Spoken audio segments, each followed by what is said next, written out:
This video is a copy of a video I can't find on the internet anymore. It was 1990 Sturgis, as you'll see. They probably will copyright this because it is somebody else's video, but like I said, I can't find it anywhere else, and I thought you guys might enjoy it. But I'm going to have to put this on in parts because it's 2 hours long.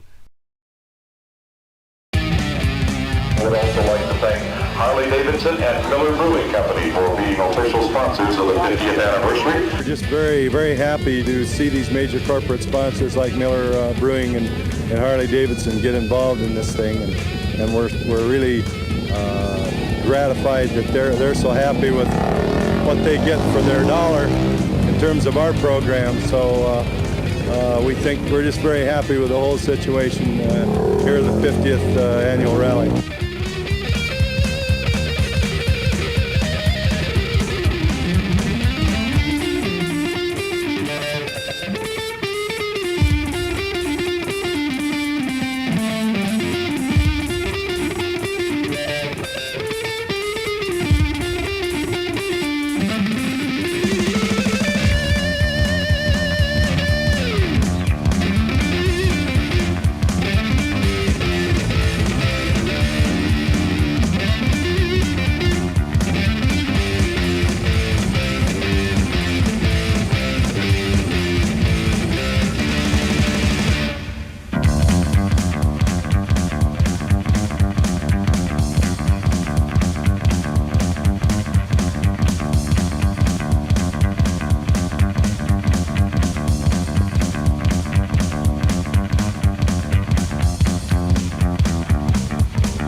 It's the first time I ever gone 25 laps. I've gone 20 before, but never 25.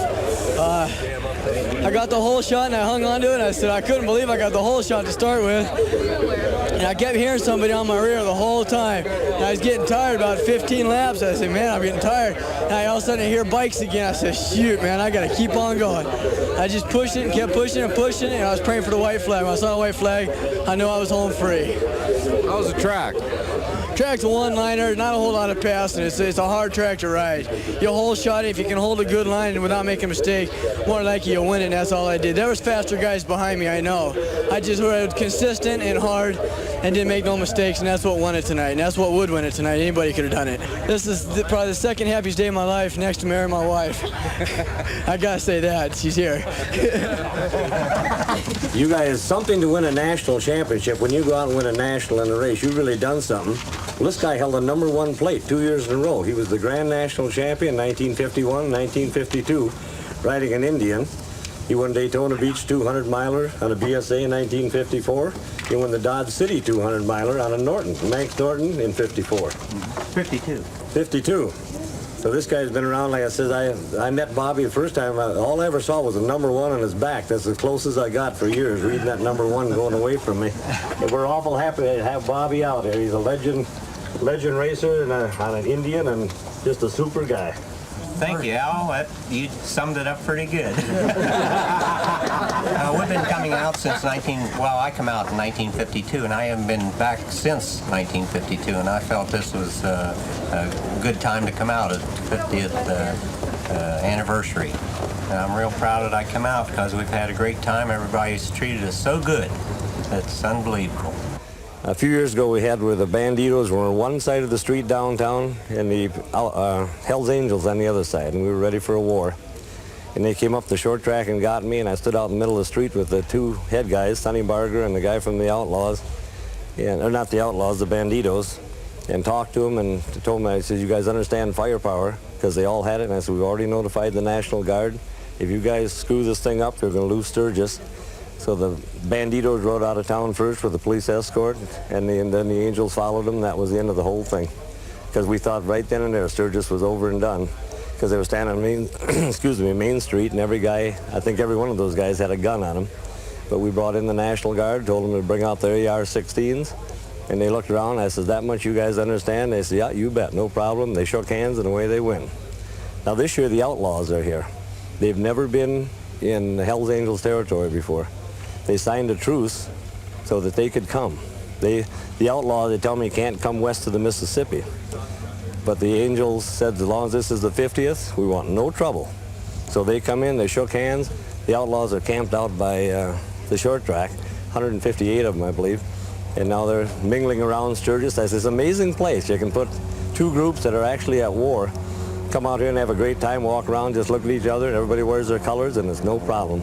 It's hard for me to believe, but it happens. I think it's the only place in the world it can happen. It's been awesome, hasn't it? It's just absolutely awesome. You can't imagine. There's no way, as well as videotapes can describe it in some ways, but there's no substitute for being here.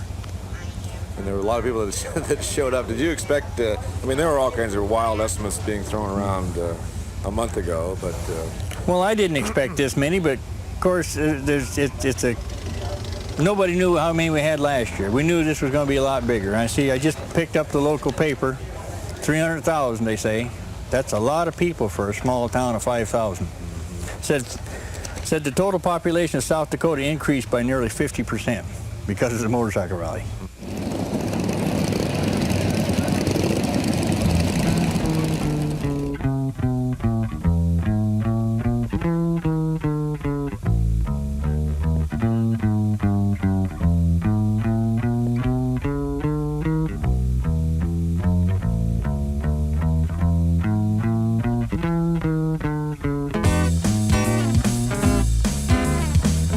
To Daytona for 22 years. Sturgis has got more to offer than Daytona even thought of offering. They've got roads, they got Mount Rushmore, they got Needles Highway, they got the short track, they got a half-mile track. Wherever you go here, you're gonna have a good time. The campgrounds are fantastic. The people are even better. Everybody is, they've gone out to really show us a good time here. And why anybody would even think of going to Daytona when they could come here?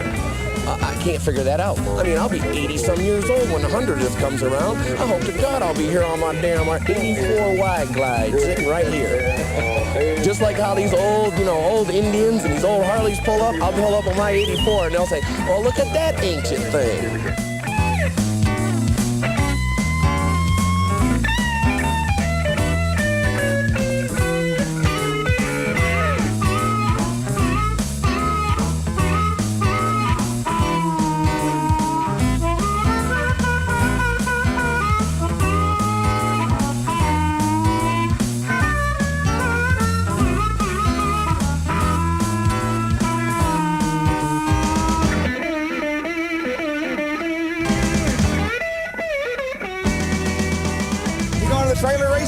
Trailer races? Well, now, the trailer race tradition was started.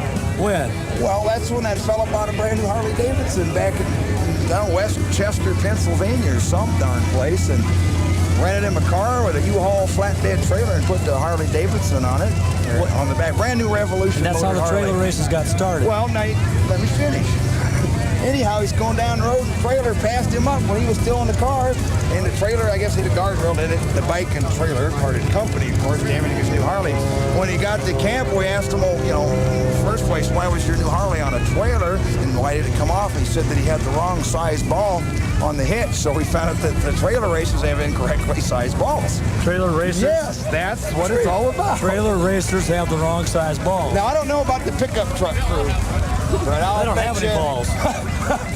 You better watch you say that too. There might be some of them right around here. I mean, you're about to better look over your shoulder before you talk.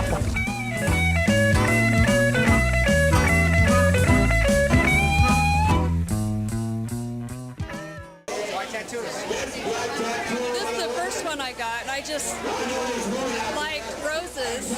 Started out about this big, and it's grown since then. They just grow on you. When you get one, you got to get more. Thanks. Well, this is the end of Part 5. It's also going to be the end of all of them that I'm going to put on here from Sturgis 1990. Anyway, this series, I probably got a lot more of other 1990 videos to put on there from Sturgis. But, as you can see, Vicki and I entered a tattoo contest, and this is the results of that. So I hope you enjoyed the video. And yes, I took first place in this tattoo contest, and that's just when I first got it started. So enjoy! Doesn't Vicki look fine?